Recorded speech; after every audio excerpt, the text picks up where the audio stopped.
Hey everybody, welcome back. This is day 6. We're doing 30 sonnets in 30 days while the theaters are closed. And today I'm going to dedicate this sonnet to my wonderful Shakespeare teacher and mentor, Charles E. Gerber, because I know that this is one of his favorites. So today we're going to pick up with Sonnet 29.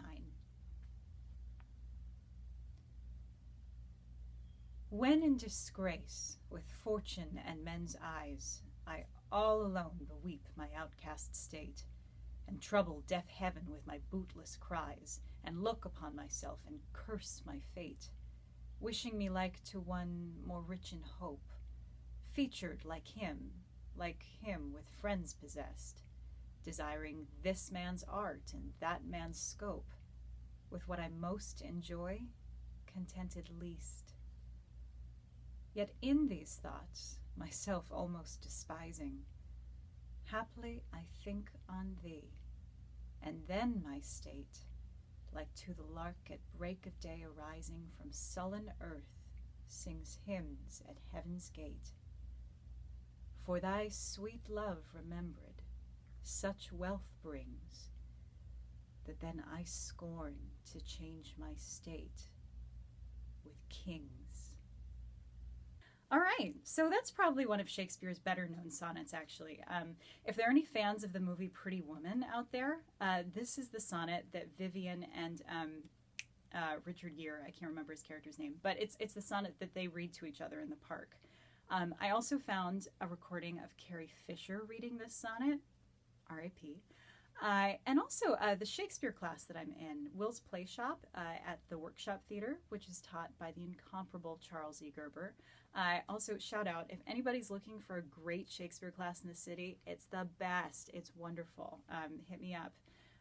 Anyway, every April, or hopefully every April, this coronavirus is throwing things for a loop, we do a week-long celebration of Shakespeare's birthday called the Willathon, and it's a celebration and marathon of Shakespeare's plays and sonnets and such, and we do one night called For Thy Sweet Love Rememb'red, and it centers around this sonnet, and it's a night of Shakespeare sonnets and love scenes, and it's a lot of fun.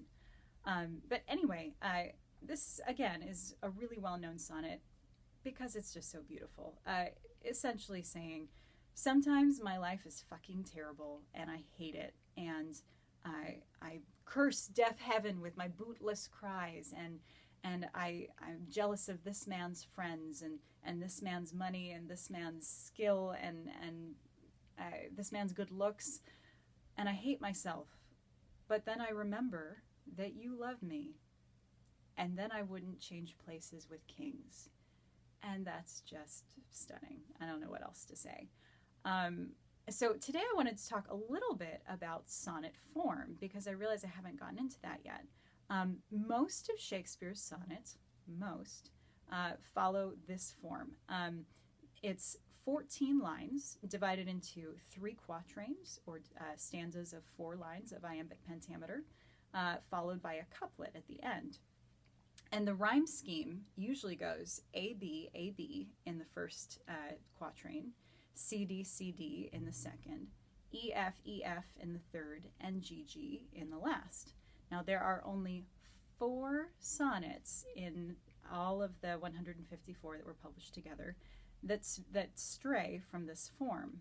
And this is the first of those, and it strays only ever so slightly in the fact that Shakespeare rhymes the word state twice, first in the first quatrain and then again in the third. Now, some people will call this a mistake.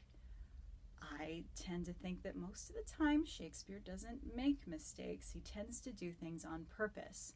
Now, the thing that intrigues me about the use of the word state in this sonnet is that he uses it 3 times, and each time it has an ever so slightly different meaning. The first time, I all alone beweep my outcast state.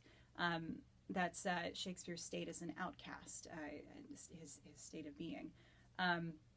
The second time, haply I think on thee and then my state, and that's more referring to his mental state of being.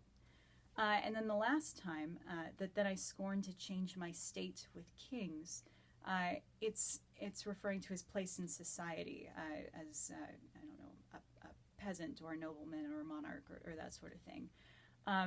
So I think that maybe Shakespeare rhymes the word state twice to emphasize that word and just show how much the love of this fair youth, yes, this is still the fair youth that we've been talking about, how much this man's love changes everything in his life, changes him from one state to another.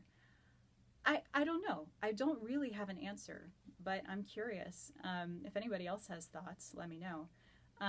So yeah, that is Sonnet 29. That's all I've got for today. We'll pick up tomorrow with more. If you have any thoughts, questions, requests, let me know. Leave them in the comments. Otherwise, stay safe out there. Have a great day. All right, bye everybody.